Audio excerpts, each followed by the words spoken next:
सूर्यकोटि समप्रभ निर्विघ्नं कुरु मे देव सर्वकार्येषु सर्वदा। रामकृष्ण हरे।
रूप पाहता लोचनी सुख झाले हो साजनी,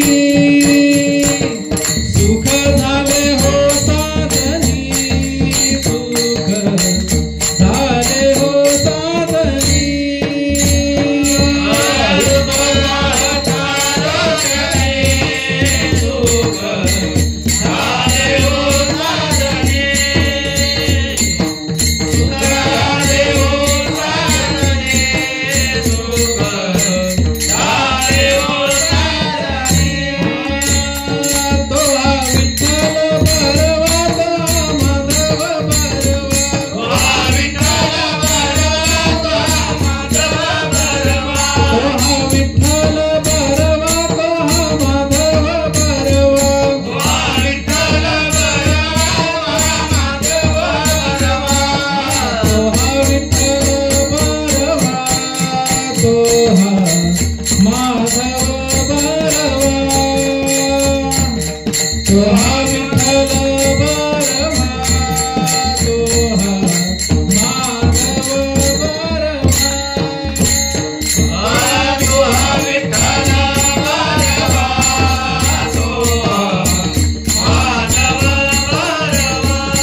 Hey!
आदिनाथ गुरु सकळ सिद्धांचा आदिनाथ गुरु सकळ सिद्धांचा आदिनाथ गुरु सकळ सिद्धांचा आदिनाथ गुरु सकळ सिद्धांचा मच्छिंद्र तयाचा मुख्य शिष्य मच्छिंद्र तयाचा मुख्य शिष्य मच्छिंद्र तयाचा मुख्य शिष्य मच्छिंद्राने बोध गोरक्षासी केला मच्छिंद्राने बोध गोरक्षासी केला मच्छिंद्राने बोध गोरक्षासी केला मच्छिंद्राने बोध गोरक्षासी केला गोरक्ष बोलिला गहिनी प्रती गोरक्ष वरला गहिनी प्रती गोरक्ष वरला गहिनी प्रती गहिनी प्रसादे निवृत्ती दातार गहिनी प्रसादे निवृत्ती दातार गहिनी प्रसादे निवृत्ती दातार गहिनी प्रसादे निवृत्ती दातार ज्ञानदेवा सार चोदविरे ज्ञानदेवा सार सोडविरे ज्ञानदेवा सार सोडविरे हरिमुखे म्हणा हरिमुखे म्हणा हरिमुखे म्हणा हरिमुखे म्हणा हरिमुखे म्हणा हरिमुखे म्हणा हरिमुखे म्हणा हरिमुखे म्हणा पुण्याची गणना कोण करी पुण्याची गणना कोण करी पुण्याची गणना कोण करी विठोबा रखुमार विठोबा रखुमार विठोबा रखुमार विठोबा रखुमार विठोबा रखुमार विठोबा रखुमार विठोबा रखुमार विठोबा रखुमार विठोबा रखुमार विठोबा रखुमार विठोबा रखुमार विठोबा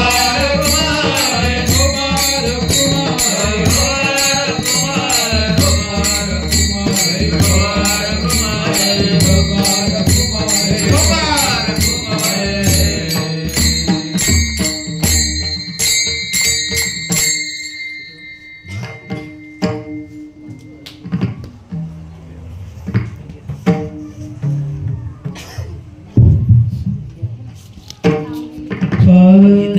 खालीवर लूज केलं ना मी असं वरचा बोलत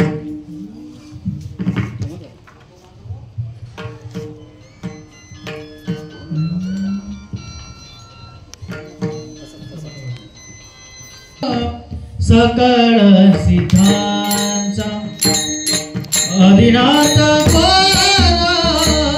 सकळ सिद्धांचा आदिनाथ गुरु सकळ सिद्धांचा आदिनाथ गुरु सकळ सिद्धांचा आदिनाथ सकळ सिद्धांचा आदिनाथ सकळ सिद्धांचा आदिनाथ गुरु सकळ सिद्धांचा आदिनाथ गुरु सकळ सिद्धांचा मच्छिंद्र तयाचा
की भक्ती सम्राट ज्ञानदेव महाराज आदिशक्ती मुक्ताई माते की श्री सच्चिदानंद श्रीपाद बाबा महाराज श्री सच्चिदानंद रामदास बाबा श्री सच्चिदानंद माने बाबा श्री सच्चिदानंद रोहिदास बाबा महाराज श्री सच्चिदानंद गुरुवर्य सोमासे बाबा महाराज श्री सच्चिदानंद शनी बाबा वंदे वंदे भारत माता की छत्रपति शिवाजी महाराज की धर्मवीर संभाजी महाराज की सनातन धर्म की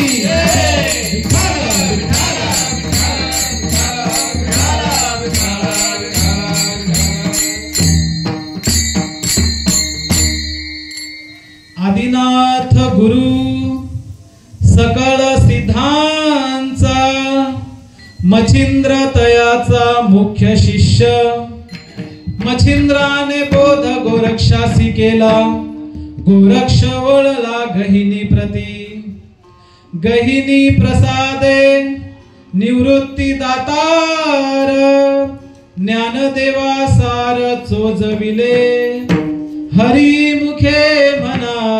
हरिमुखे म्हणा पुण्याची गणना कोण करी विठ्ठल विठ्ठल विठ्ठल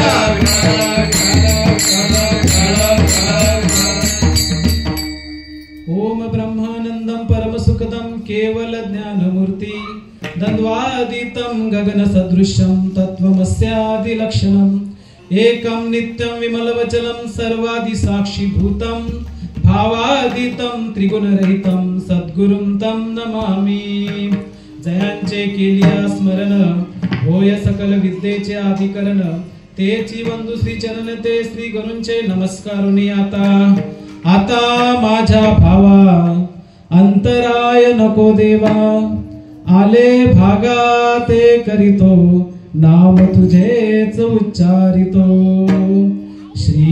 श्रीपादनाथं गुरुराजवैरं मुमुक्षदान दैन्याख्य दैक्यं घोटी क्षेत्र निवासनं तं नमामि वेद विद्या वरिष्ठं तं नमामि वेद विद्या वरिष्ठं महायोग पीठे तटे भीमरथ्या वरं पुंडरीकाय दातु मुनीन्द्रे समागत्य तिष्ठं तमानन्दकन्दं परब्रह्मलिङ्गं भजे पाण्डुरङ्गं पांडुरंग करू प्रथमान पांडुरंग करू प्रथमान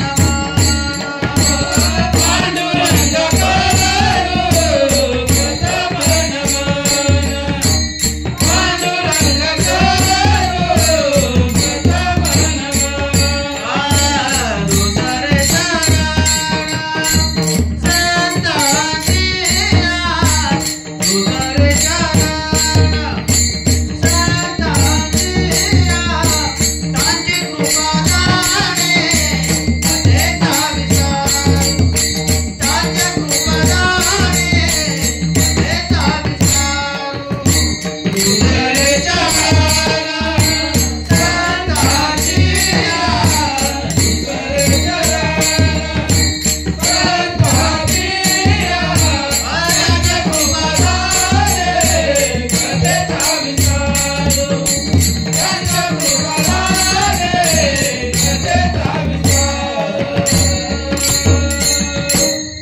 पांडुरंग करू प्रथमन दुसरे दुसरे चरण संतांचिया त्यांच्या कृपादाने कथेचा विस्तारू बाबाजी सद्गुरु दास तुका ओम नमो ज्ञानेश्वरा करुणा करा दयाळा तुमचा अनुग्रह लादलो पावन झालो चराचरी मस्तक हे पायावरी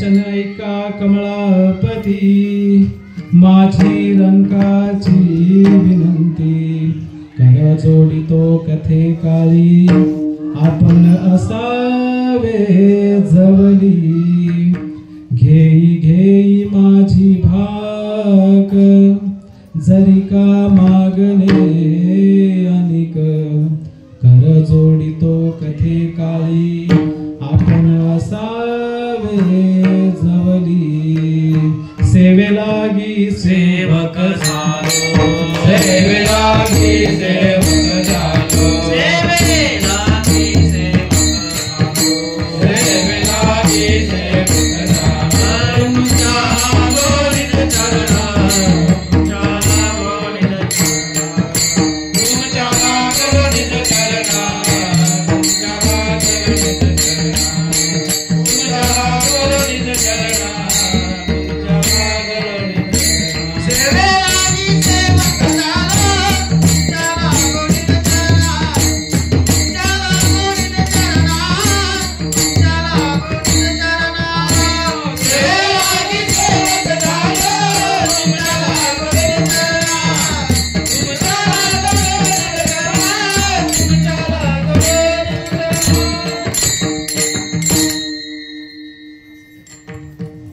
आदिनाथ गुरु सकळ सिद्धांचा, मच्छिंद्र तयाचा मुख्य शिष्य, मच्छिंद्राने बोध गोरक्षासी केला, गोरक्ष ओलला गहिनीप्रती, गहिनी प्रसादे निवृत्ती दातार, ज्ञानदेवा सार चोजविले, हरिमुखे म्हणा, पुण्याची गणना कोण करी.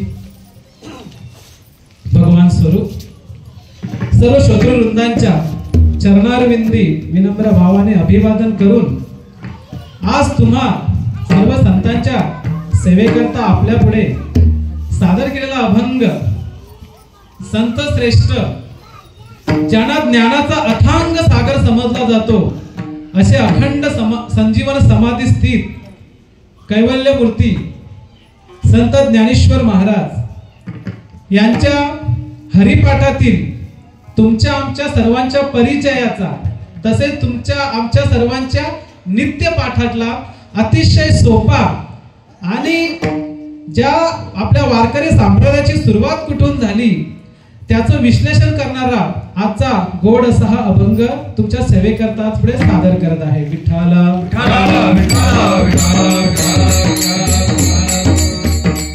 खटवांगरायापाशी किती 1 तास उरला होता, माझ्याकडे फक्त 20 मिनिटे.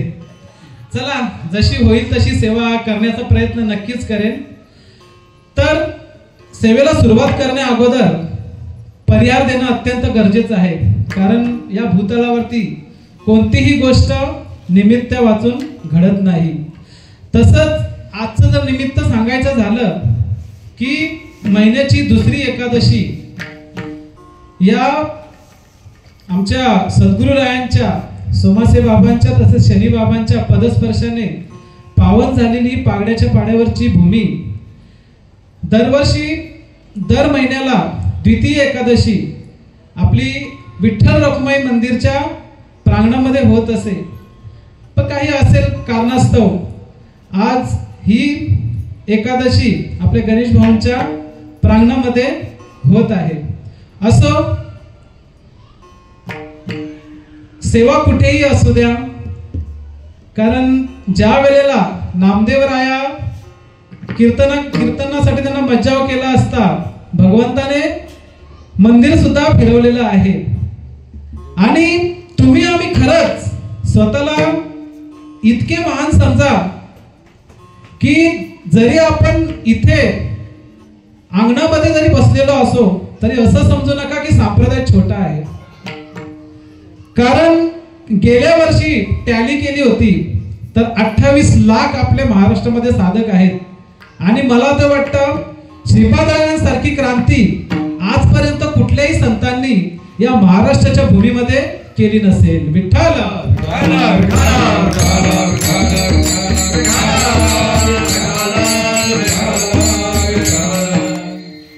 आज तुम्ही आम्ही खरंच किती भाग्याचे आहोत. आपण स्वतःला इतके भाग्यवान समजलं पाहिजे की ज्या धर्ममंडपामध्ये आपण उपस्थित आहोत, जे शब्द आपल्या कानावरती पडतात थेट आपल्या हृदयापर्यंत जातात. कारण हे धर्ममंडप सहसा कोणाच्याही भाग्यात लाभत नाही. आम्ही दैवाचे दैवाचे दास श्रीपादरायाचे, दास रामदासरायाचे, दास रामदासरायाचे. आम्ही दैवाचे दैवाचे दास श्रीपादरायाचे, दास रामदासरायाचे.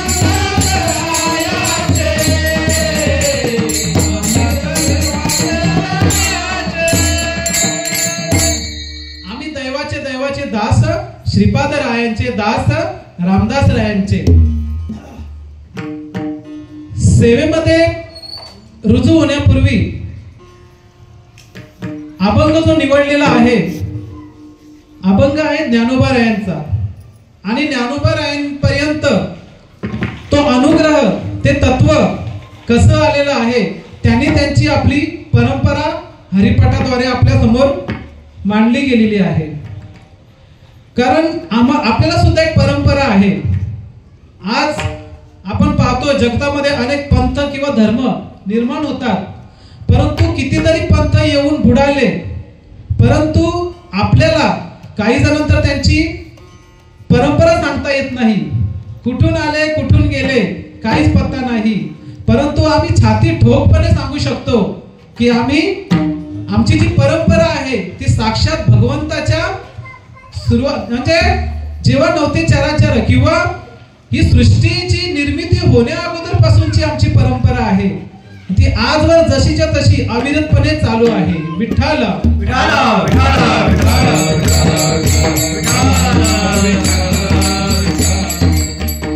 आज तसा महाशिवरात्रीचा पर्व आहे. महाशिवरात्रीचा पर्व असल्या कारणे जिकडे तिकडे महाशिवरात्री साजरी होत आहे. आणि आताच काही दिवसांपूर्वी आमच्या महाराष्ट्राच्या नव्हे तर या जगाच्या लाडक्या राजाची जयंती झाली.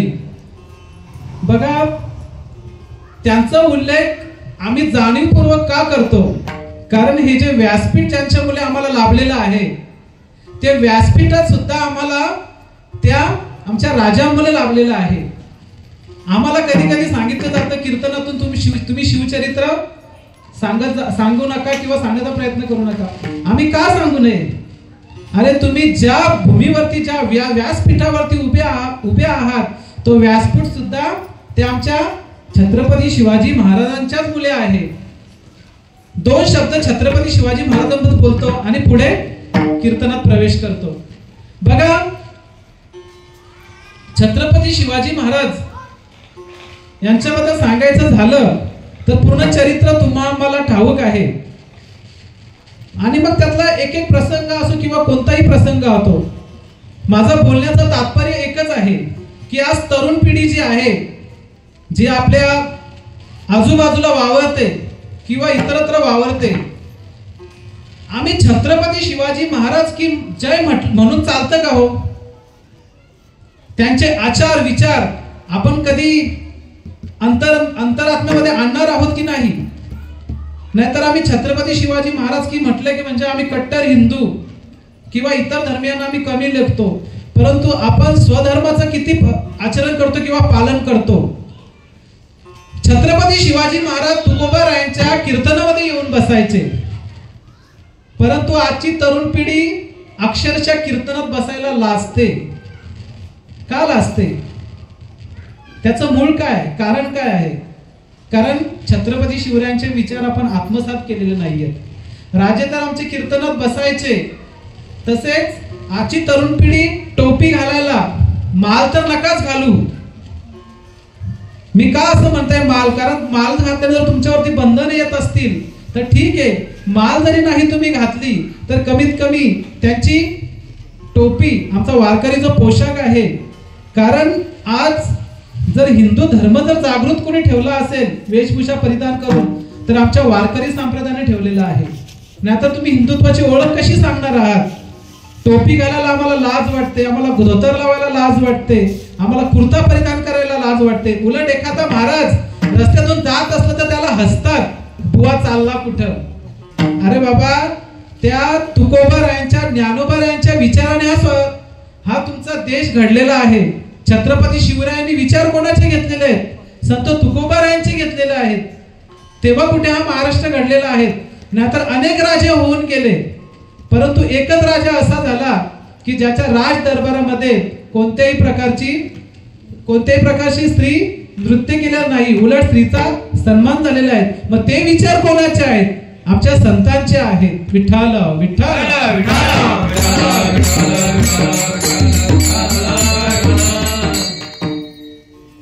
बघा, अभंग आहे ज्ञानोबारायांचा. ज्ञानोबाराय त्यांच्या पर्यंत तो अनुग्रह कसा आला किंवा त्यांची परंपरा कशी होती त्याचा सांगण्याचा प्रयत्न केलेला आहे. आदिनाथ गुरु सकळ सिद्धांचा. आदिनाथ गुरु म्हणजे का कोण?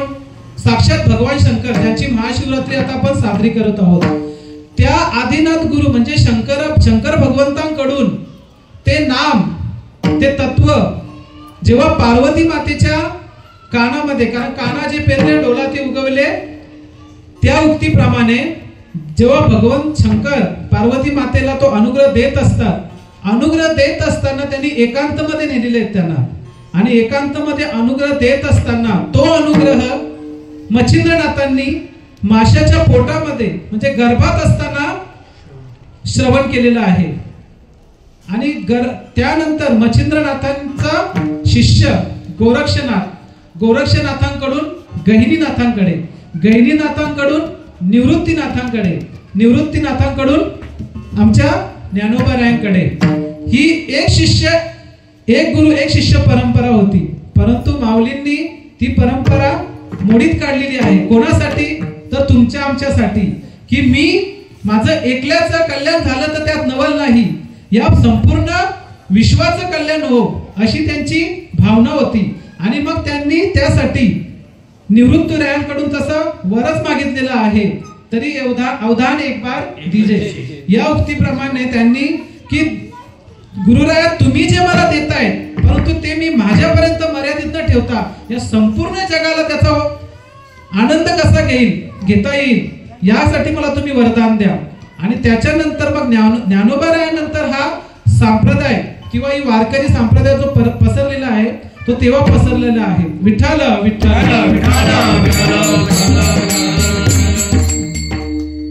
तशी तर आपण पाहायला गेलो, ज्ञानोबाराय आणि आमचे आताचे श्रीपाद बाबा, जर आपण विचार केला तर अगोदर सुद्धा एक गुरु एक शिष्य परंपरा होती. परंतु ज्याप्रमाणे ज्ञानोबारायांनी अथांग असा वारकरी संप्रदाय निर्माण केला, तसाच माझ्या श्रीपाद बाबांनी सुद्धा 28 लाख साधक निर्माण केले. ही साधी सोपी गोष्ट नाहीये. आज आपल्याला एक एक साधक करताना किती गोष्टी, किती वेळा कन्व्हिन्स करावा लागतो किंवा त्याला कोणत्या पद्धतीने पटवून द्यावा लागतो, तेव्हा कुठे एक साधक घडतो. आणि इतके साधक घडवणं म्हणजे साक्षात भगवंताचा अवतार आहे ना. कोण अवताराला आला,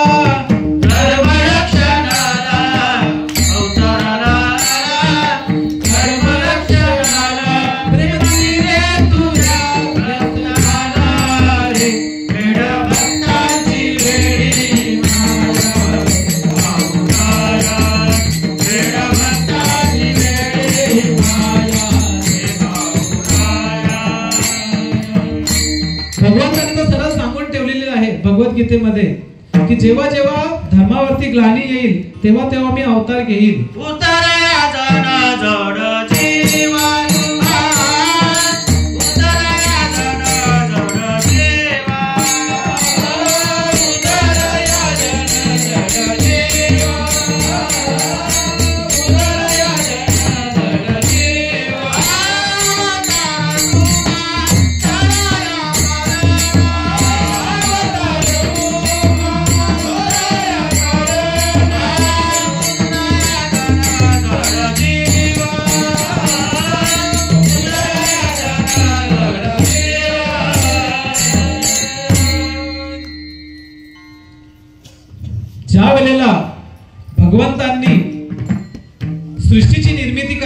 ठरवलं भगवंताने, कारण भगवंताला या अगोदर कोणीही ओळखत नव्हतं.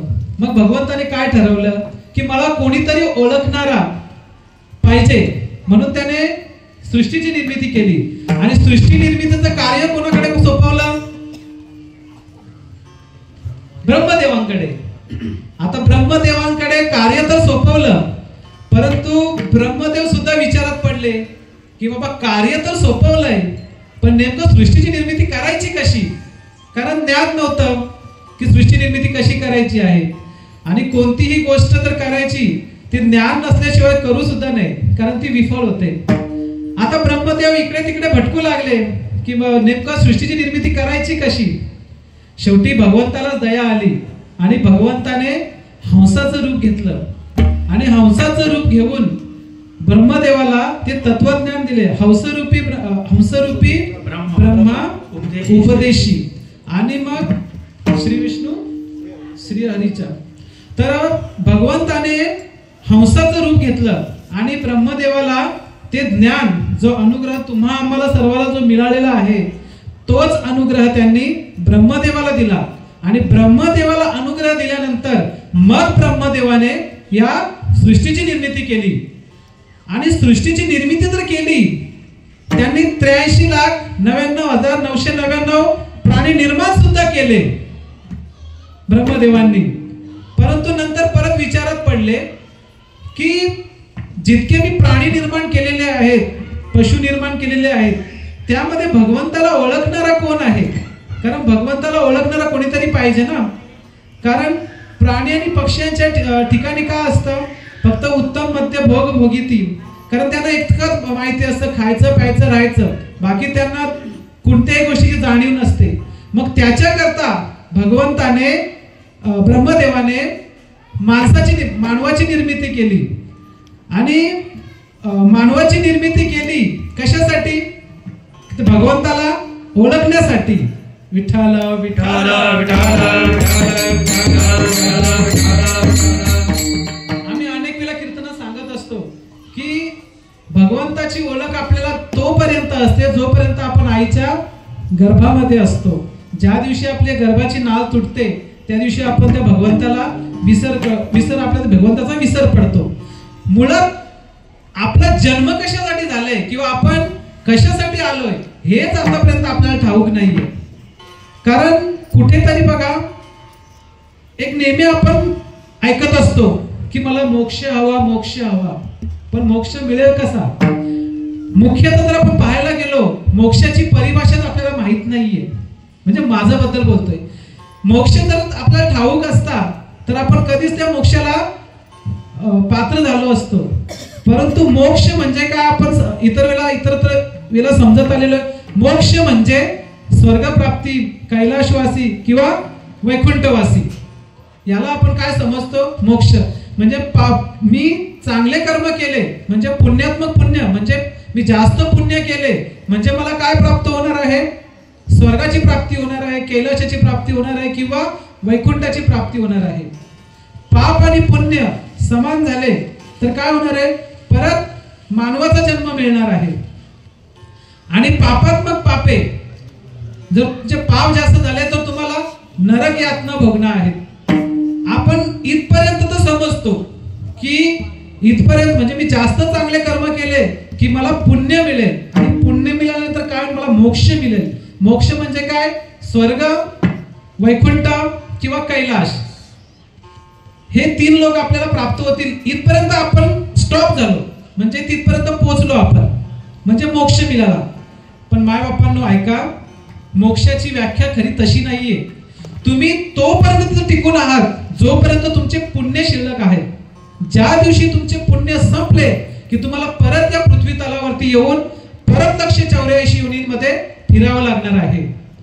मग त्या 184 योनीमधून जर फिरायचं असेल किंवा त्यापासून जर सुटका करायची असेल, मग त्याच्यासाठी मार्ग कोणता? त्याच्यासाठी मार्ग जर आपल्याला ठाऊक नसेल तर आपण सद्गुरू यांना शरण गेलो पाहिजे. विठ्ठल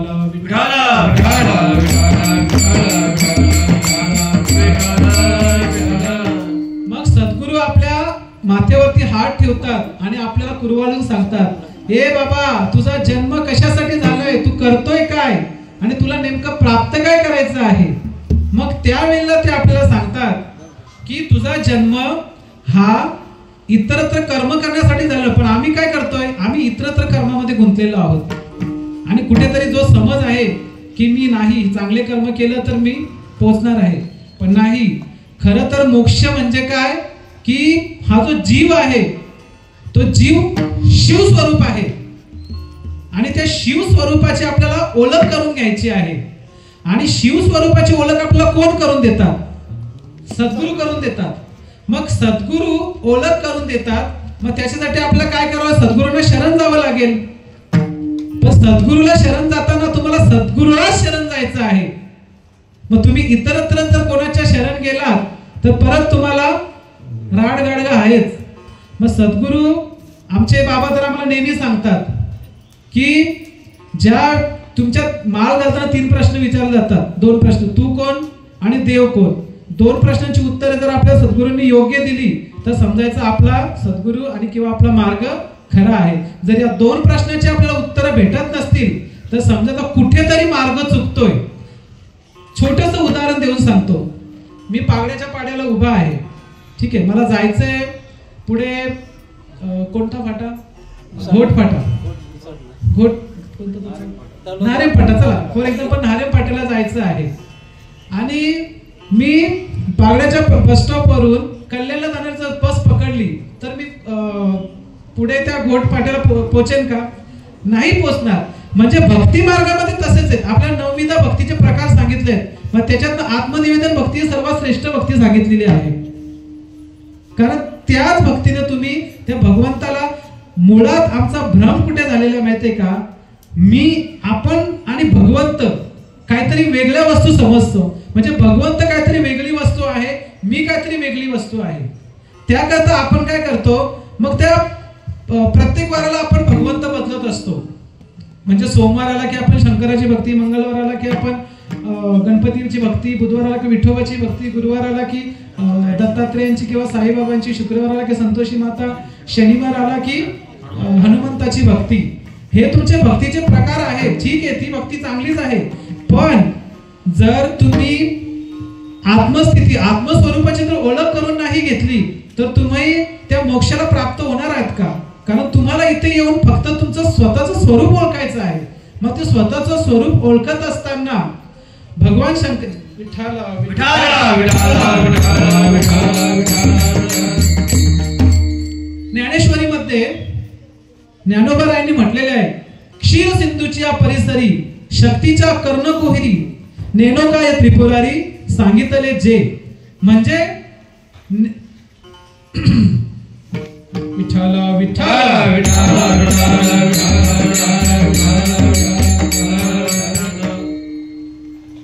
भगवान शंकरांनी पार्वती मातेला अनुग्रह देण्याकरता किती खासगी जागा शोधली आहे. म्हणजे भगवंताला, पार्वती मातेला अनुग्रह देण्याकरता, कारण पार्वती माता कोण होती, ती स्वतःला एक साधारण स्त्री समजत होती की मी भगवंताची, भगवान शंकराची फक्त एक पत्नी आहे. परंतु तिला स्वतःच्या स्वरूपाची ओळख नव्हती. ती साक्षात आदिशक्ती होती, जगदंबा होती, परंतु तिला तिच्या स्वरूपाची ओळख होती का, नाही. मग तिला स्वतःच्या स्वरूपाची ओळख होण्याकरता भगवंताने क्षीरसिंधूच्या परिसरी, क्षीरसिंधू म्हणजे काय, आता मानस सरोवर आपण त्याला म्हणतो, त्या मानस सरोवराच्या ठिकाणी नेलेली आहे भगवंताने. आणि तिथे शक्तीच्या कर्णकुहरी म्हणजे त्या पार्वती मातेच्या कानामध्ये तो अनुग्रह दिलेला आहे. कोणी, नेनो काय त्रिपुरारी म्हणजे भगवान शंकराने. अभंगाच्या पहिल्या चरणात आदिनाथ गुरु सकाळ सीताचा, आदिनाथ गुरु सकाळ सीताचा, आदिनाथ गुरु सकल सीताचा, आदिनाथ गुरु सकल सीताचा, आदिनाथ गुरु सकाळ सीताचा, आदिनाथ गुरु सकाळ सीताचा.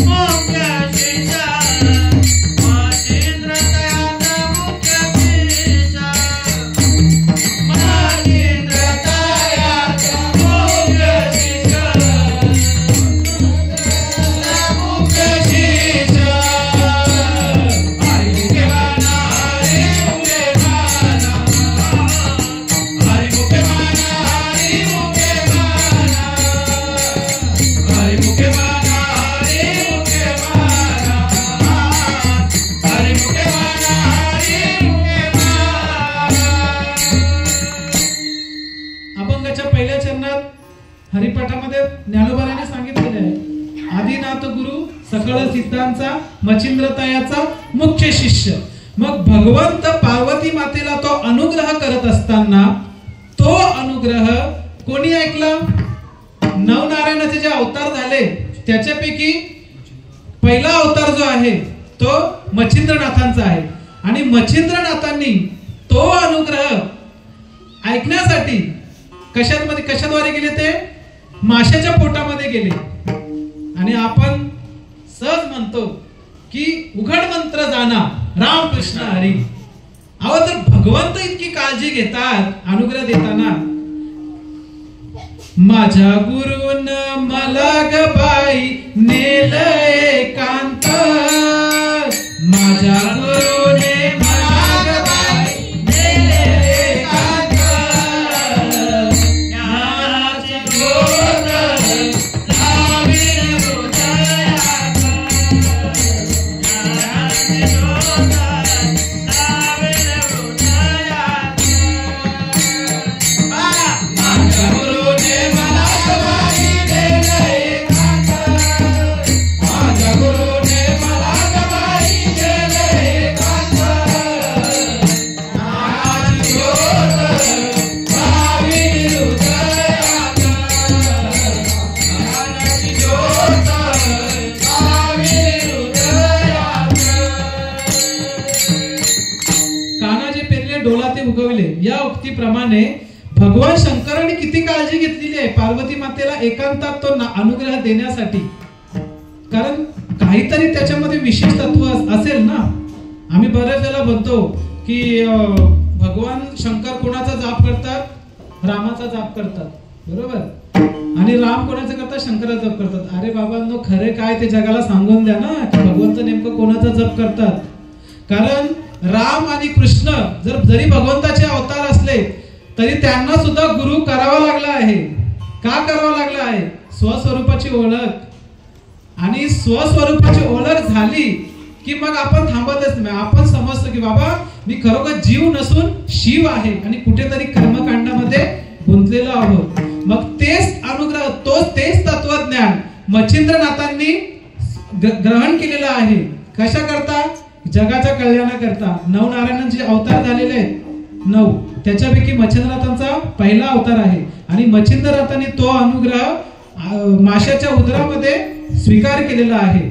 त्याच्यानंतर पुढची स्टेप म्हणजे पुढच्या अभंगात आपण मच्छिंद्राने बोध गोरक्षासी केला, मच्छिंद्राने बोध गोरक्षासी केला, मच्छिंद्राने बोध गोरक्षासी केला, मच्छिंद्राने बोध गोरक्षासी केला. गोरक्षा बळाला कैनी प्राप्ती, गोरक्षा बळाला कैनी प्राप्ती, कैनी प्रसादे निवृत्ती आधार, कैनी प्रसादे निवृत्ती आधार. मच्छिंद्राने बोध गोरक्षासी केला, गोरक्ष ओळला गहिनी प्रती आणि गहिनी प्रसादे निवृत्तीनाथ. म्हणजे मच्छिंद्रनाथांपासून ती परंपरा, मच्छिंद्राने त्यांचा शिष्य गोरक्षनाथ आणि गोरक्षनाथांकडून गहिनीनाथांपर्यंत तो अनुग्रह, ते तत्वज्ञान आलेलं आहे. खरं तर याच्यावरती विश्लेषण मांडण्यासारखं भरपूर आहे, बोलण्यासारखं सुद्धा भरपूर आहे. पण आमची वेळ होती 7 ते 9 मर्यादित. खरं तर वेळ कीर्तनाची संपलेली आहे. खरं तर विचार बोलण्यासारखं खूप आहे. परंतु होतं काय की नियमाचं सुद्धा पालन करणं अत्यंत गरजेचं आहे, नाही का? नाहीतर असं होतं की बुवा आला लेट आणि गेला लेट, असं नको व्हायला. त्याप्रमाणे बघा, आपण आता गहिनीनाथांपर्यंत आलेलो आहोत. इथपर्यंत तुम्हाला आम्हाला अभंग चांगल्या प्रकारे ठाऊक आहे. आता छोटासा प्रसंग सांगतो. गहिनीनाथांचा आणि निवृत्तीनाथांचा अनुग्रह किंवा ओळख कशी झालेली आहे. ज्या वेळेला ज्ञानेश्वर माऊली, मुक्ताई सोपान काका आणि निवृत्ती दादा आपल्या आई वडिलांसोबत आता थोड्या दिवसांपूर्वी त्र्यंबकेश्वरची यात्रा पण झाली. तर त्र्यंबकच्या वारी करता ब्रह्मगिरीची प्रदक्षिणा करण्याकरता आले होते आणि प्रदक्षिणा करत असताना अचानक सोसाट्याचा वारा सुटलेला आहे आणि सोसाट्याचा वारा सुटल्यानंतर सर्व भावंडांची चुकामुक होते आणि चुका म्हणजे ही शेवटी त्या भगवंताचीच कृपा आहे शिष्याला सद्गुरूपर्यंत पोहोचवण्याकरता एकदम नियोजनबद्ध. मग वारा सुटल्यानंतर सर्व भावंड एक दुसऱ्यांचा हात सोडून चुकलेले आहेत. चुकल्यानंतर निवृत्तीनाथा चाचपडत त्या अंधारामध्ये आपल्या भावंडांना शोधत आहेत आणि शोधता मध्येच वाघाच्या डरकालीचा आवाज आला आणि वाघाच्या डरकालीचा आवाज आल्यानंतर ते गुफेकडे धाव घेतात. गुफेमध्ये खूप असा अंधार असतो आणि गुफेमध्ये जात असताना अगोदर ते घाबरतात, परंतु भीती दोन्हीकडून आहे. बाहेर गेलो तर वाघाची भीती, आतमध्ये तर अंधाराची भीती आहे. तरी सुद्धा निवृत्तीनाथ चालत आतमध्ये चाचपडत जातात आणि आतमध्ये गेल्यानंतर अचानक त्यांच्या समोर दिव्य असा लखलखाट उजेड त्यांच्या समोर येतो आणि त्या दिव्य लखलखाटामध्ये एक साधू पुरुष आपल्या मांडी घालून बसलेले आहेत, ध्यानस्थ मुद्रा आहे त्यांची आणि पाठीमागे पूर्ण सूर्यासारखा लख प्रकाश त्यांच्या पडलेला आहे. जेव्हा हे दृश्य निवृत्तीनाथ आपल्या डोळ्यांनी पाहतात तेव्हा कुठेतरी त्यांना जाणवतं की बाबा हे कोणीतरी साधे सुधे पुरुष नाहीयेत, हे कोणतरी महान सत्पुरुष आहेत. आणि निवृत्तीनाथ त्यांच्याकडे जातात, त्यांना शरण जातात आणि शरण गेल्यानंतर ते साक्षात दुसरे कोणी नसतात, ते गहिनीनाथ असतात आणि गहिनीनाथ निवृत्तीरायांचा स्वीकार करतात आणि निवृत्तीरायांना सुद्धा तोच अनुग्रह दिलेला आहे. कुठला? जो आदि गुरु शंकरांनी पार्वती मातेला, नंतर मच्छिंद्रनाथांनी गोरक्षनाथांनी गहिनीनाथांकडे, मग गहिनीनाथांनी ते तोच नामघोष, तोच तत्व निवृत्तीनाथांना दिले आणि निवृत्तीरायांना तिथेच त्याच ठिकाणी ध्यानाला बसवलेला आहे आणि निवृत्तीरायांची सुद्धा अवस्था तिथे झालेली आहे. कानीचे पेरले डोळ्यात उगवले, अगदी तशीच अवस्था. मला सांगा, कोणतीही गोष्ट, छोटंसं आपले व्यावहारिक उदाहरण आहे. आपण गुळ खातो, आता समोरच गुळ आहे, तो गुळ जर आपण खाल्ला तर त्याची टेस्ट आपल्याला किती दिवसानंतर समजणार आहे? एका आठवड्याने, एका वर्षाने, का लगेच? ठाईचं मरला अनुभव आहे. म्हणजे तो गुळ जर तोंडात टाकला की टाकल्या लगेच आपल्याला त्या गुळाची चव समजणार आहे की तो गोड आहे. मिरची आपण खाल्ली तर आपल्याला कधी तिचा अनुभव येणार आहे? नक्की नाही, मला वाटतं लेट येते, नाही ना? बघा, मिरची खाली की तिखट लागते, गुळ खाल्ला की गोड लागतो, अनुभव लगेच आहे. जर आपण ह्या व्यावहारिकल्या गोष्टी खाल्ल्यानंतर जर आपल्याला अनुभव येतो तर मग परमार्थामध्ये अनुभव का येऊ नये? जर भगवंताचा अनुभव आपल्याला येत नसेल तर समजायचं आपला मार्ग कुठेतरी चुकतोय. अहो, तो चांगदेव गुरु ना, ते किती वर्षांचे होते? 14,000 वर्षांचं वय होतं ना त्यांचं, 1400 वर्षांचं. म्हणजे मृत्यूला परत पाठवायची ताकद त्यांच्यामध्ये होती. पण शरण कोणाला गेलेले आहेत? 9 वर्षाच्या चिमुकल्या मुक्ताईला. का? कारण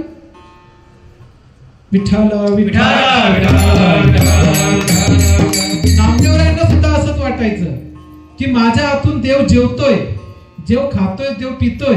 म्हणून नामदेवरायांना कुठेतरी वाटलेलं की मी सर्वश्रेष्ठ आहे. परंतु जेव्हा त्यांना संतांच्या याच्यामध्ये बसवलं पंक्तीमध्ये, तेव्हा चांगदेव हे गोरोबा काकांनी त्यांच्या डोक्यावरती हात ठेवलं, सांगितलं नामदेवा मडकं कच्चं आहे. आणि मग नामदेवराय रडत भगवंताकडे गेलेले आहेत आणि भगवंताला विचारतायत की देवा, तू तर माझ्या समोर खातो पितो, तरी तो गोरोबा काका म्हणतात मी कच्चा आहे. मग भगवंत त्याला समजावून सांगतात की बाबा, मी तुला जो दिसतोय तसा नाहीये, माझं स्वरूप वेगळं आहे. मला ओळखण्यासाठी तुला सद्गुरू करावा लागेल.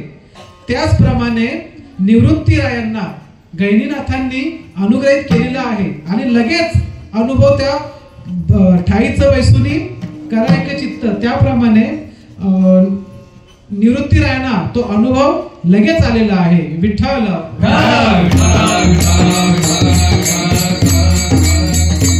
आणि मग जेव्हा निवृत्तीरायांना तो अनुभव आला, ती प्रचिती आली, त्याच्यानंतर त्यांनी तो अनुभव ज्ञानोबरायांना देण्याकरता तिथून ते निघालेले आहेत.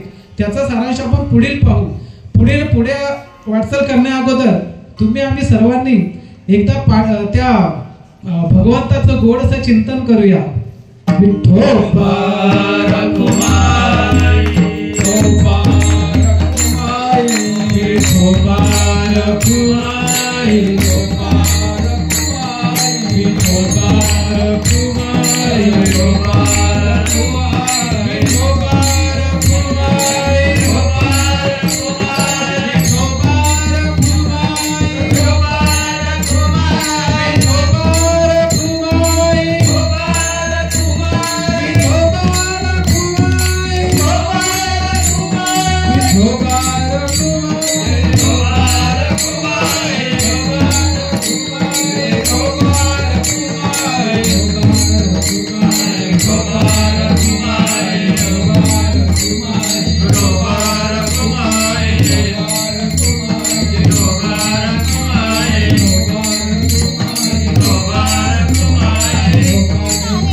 आज खरं तर जुन्या आठवणींना उजाळा आला परत एकदा. कारण एक साधारणतः मला वाटतं 20 वर्षांपूर्वीचा काळ, बरोबर ना, 20 वर्षांपूर्वीचा काळ सुद्धा असाच होता आमच्याकरता की एकादशी जी व्हायची, कधी अंतरलीला, कधी पागड्याच्या पाड्यावर, पालीला किंवा चिरड असो, पोचले शिलारपाडा असो, म्हणजे एकादशा आपल्या अशाच साजऱ्या होत होत्या. बघा, भगवंताला जर आपण शोधायला गेलो तर भगवंत या चराचरामध्ये उपलब्ध आहे याची अनुभूती आपल्याला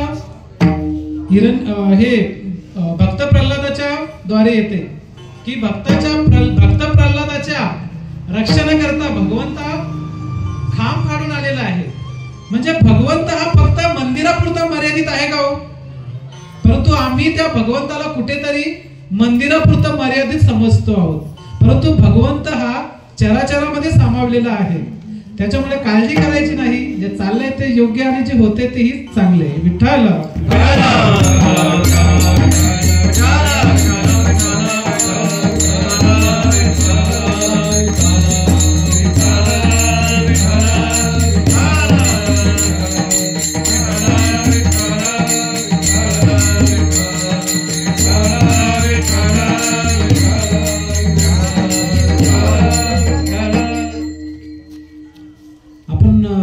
अभंगाच्या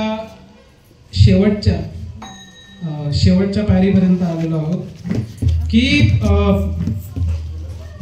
गहिनीनाथांनी जेव्हा निवृत्तीनाथांना अनुग्रह दिला आणि निवृत्तीनाथानंतर तो अनुग्रह ज्ञानोबारायांपर्यंत पोहोचलेला आहे.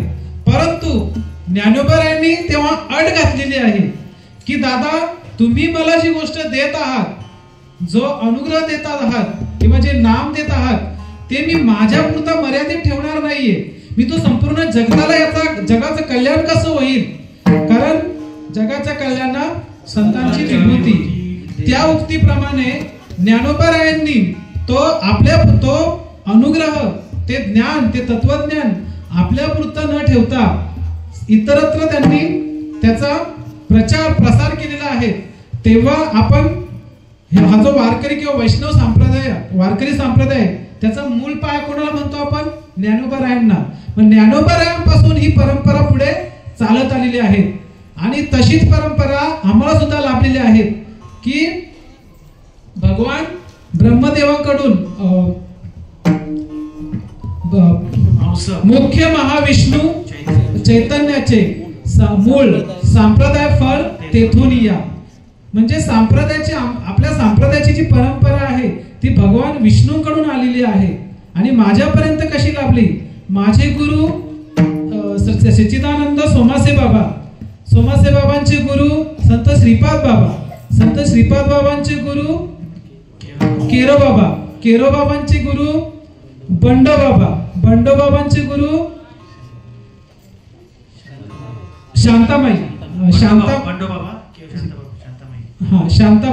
शांतामाईंचे गुरु बलभीमचे गुरु सखयानंद आणि सखयानंदचे गुरु लक्ष्मणचे गुरु नारद महर्षी म्हणजे नारद मुनी, नाही सॉरी दत्तात्रय आणि दत्तात्रयांचे गुरु अत्री ऋषींचे गुरु ब्रह्मा आणि ब्रह्मदेवाचे गुरु भगवान साक्षात विष्णू. म्हणजे मी माझी परंपरा छाती ठोकपणे सांगू शकतो की मला हे तत्वज्ञान कुठून आलेलं आहे. तसंच ज्ञानोबाराय सुद्धा आपल्या हरिपाठाच्या अभंगाच्या द्वारे त्यांची परंपरा सांगत आहेत. नाहीतर बुवा कुठून आला, कुठून माल घातली, कुठे उभा राहतो, काय बडबडतो त्याचं त्याला ज्ञान नाहीये. तुम्हाला तुमची परंपरा सांगता आली पाहिजे. ज्याप्रमाणे आपल्याला शेतजमिनीवरती सुद्धा वारस नोंद करायची असेल तर आपल्याला अगोदर पंजोबांची किंवा परपंजोबांची नावे सांगावी लागतात. वंशावळ सांगावी लागते. मग तशी आम्हाला आमची वंशावळ ठाऊक आहे, म्हणून आम्ही आमच्या संप्रदायाला छाती ठोकपणे सांगतो की आम्ही या संप्रदायाचे पाईक आहोत. विठ्ठल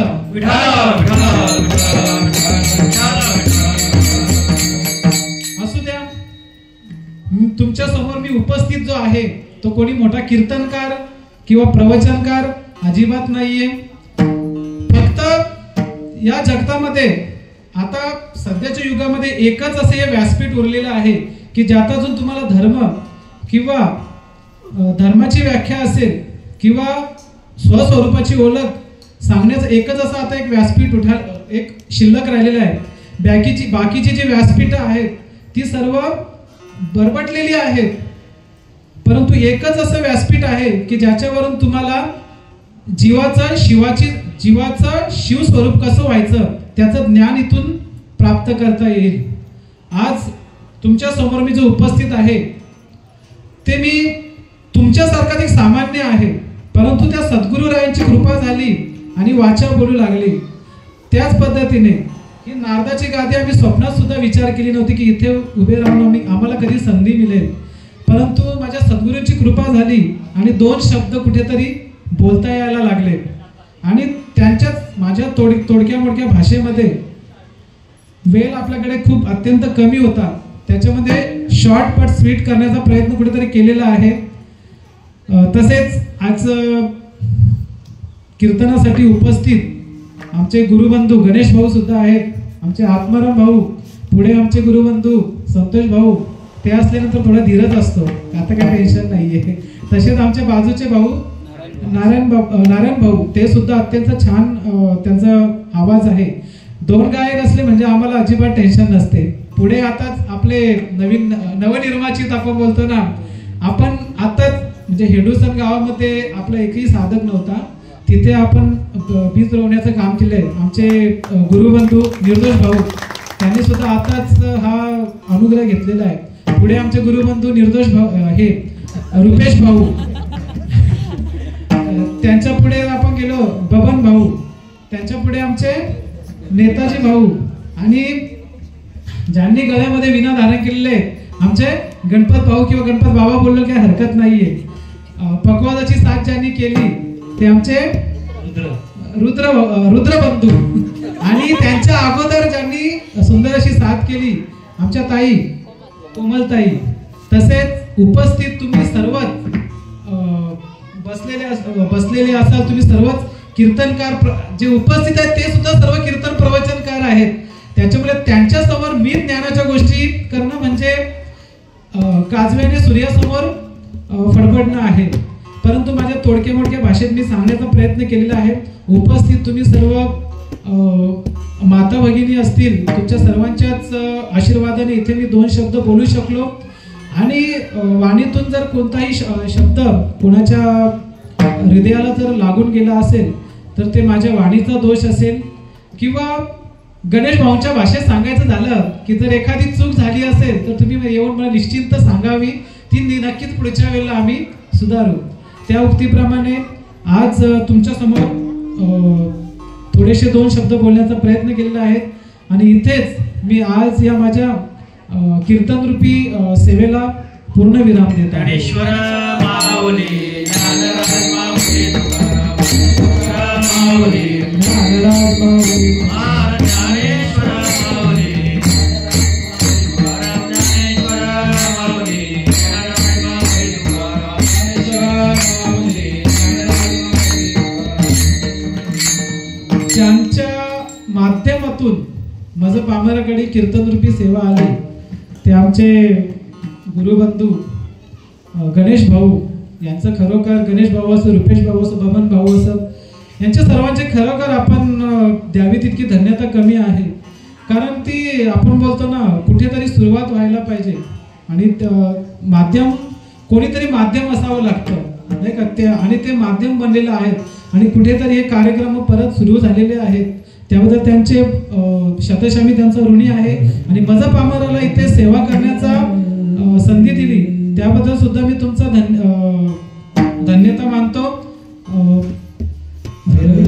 गहिनी प्रसाद निवृत्ती दातार, गहिनी प्रसाद निवृत्ती दातार, गहिनी प्रसाद निवृत्ती दातार, गहिनी प्रसाद निवृत्ती दातार.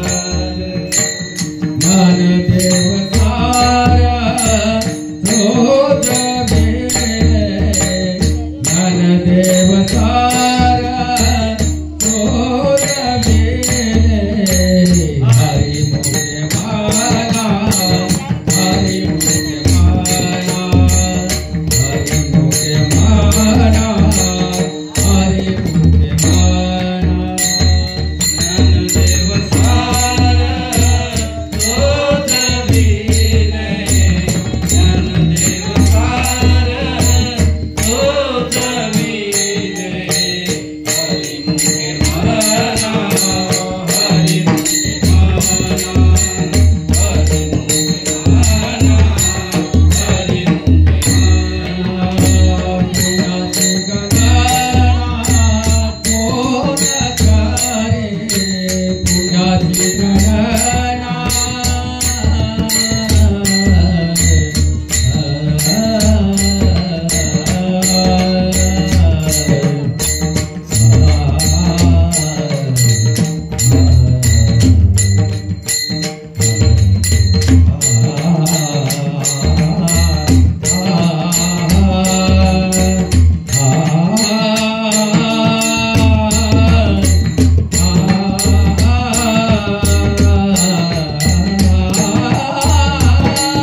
एक सर्वांचे आपले परिचयाचे नाहीत, आमचे नवीनच परिचयाचे आहेत. पलावातले आमचे अजय भाऊ खोसे, त्यांनी सुद्धा आत्ताच तुलसी माल स्वीकारलेली आहे. सर्वांचा परिचय करून देतो. पलावामध्ये डाऊनटाउनला ना, हां. तसेच आमचे अजय भाऊ सुद्धा इथे उपस्थित आहेत, त्यांचे सुद्धा धन्यवाद. इतरत्र बोलून मी माझ्या शब्दांना पूर्णविराम देतो. विठ्ठल जय जय विठ्ठल